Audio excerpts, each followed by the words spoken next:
আজকে টয় ট্রেনে ওঠার সঙ্গে সঙ্গে হাতে চলে এসেছিলো নিউজ পেপার আর জলের বোতল। তারপরে চলে এসছে এই যে চা বিস্কুট, সব কিছুই রেডি করা ছিল, শুধু গরম জলে ডোবালেই হবে। এই জন্য আমি কি করছিলাম, নিজে বানাচ্ছিলাম আমার আর আমার বরেরটা। এই যে প্যাকেট কেটে তার থেকে চিনি, মিল্ক পাউডার আর চা সবটা দিয়ে নিজেই তৈরি করছিলাম। এই যে দারুণ টেস্ট হয়েছিল এটা। মানে সকালে ঘুম থেকে উঠে এটাই পেয়ে গেছি হাতের কাছে। সবাই হেল্প করছিলেন, আসলে 4-5টা কাপ একসঙ্গে রেডি হচ্ছিল, ওই জন্য সবাই হাতে হাতে কাজ করে আমরা সবাই মিলে রেডি করে ফেলছিলাম। এই যে প্রথমে রেডি করে আমি আমার বরকে একটা দিয়েছিলাম, নাও তুমি টেস্ট করো কেমন টেস্ট হয়। তারপর ও টেস্ট করে বললো ভালো হয়েছে। তারপর আমি ভাবলাম এবার আমারও টেস্ট করা দরকার, তার জন্য এই দেখো বরকে দেওয়ার পর আমি নিজে নিয়ে নিলাম, টেস্ট করব কেমন হয়েছে। আমি এমনিতে চা খাই না, বাট আজকে চাটা অনেক টেস্টি ছিল।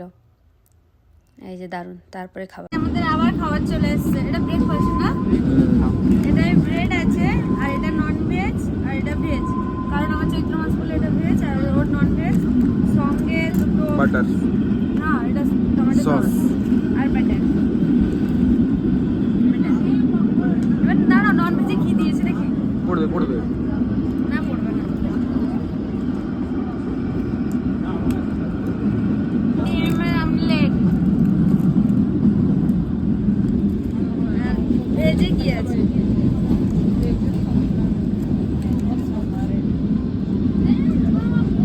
আমারটা ভালো তোমারটার থেকে।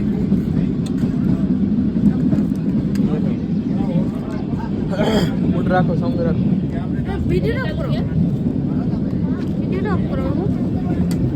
তুমি এবার ননভেজটা খেয়ে রিভিউ দাও। হ্যাঁ, সুপার ব্রেকফাস্ট। নাও একটু নাও। ব্রেডের সঙ্গে বাটার, বাটারের সঙ্গে জ্যাম। ডাবল ডিমের আমলেট, সঙ্গে স্যালাড আছে, গাজর ভেতরে আছে। ওই তো গাজর এই মটরশুঁটি। দেখো দেখো দেখো, গাজর মটরশুঁটি, হ্যাঁ 2 রকমের গাজর মনে হচ্ছে, না কি জানি না। কি খেয়ে রিভিউ দাও। দুটোই খুব দারুণ, আমি খেয়ে নিয়েছি অলরেডি। এক গাদা বাটার লাগিয়েছি গো। আমি পুরো বাটার।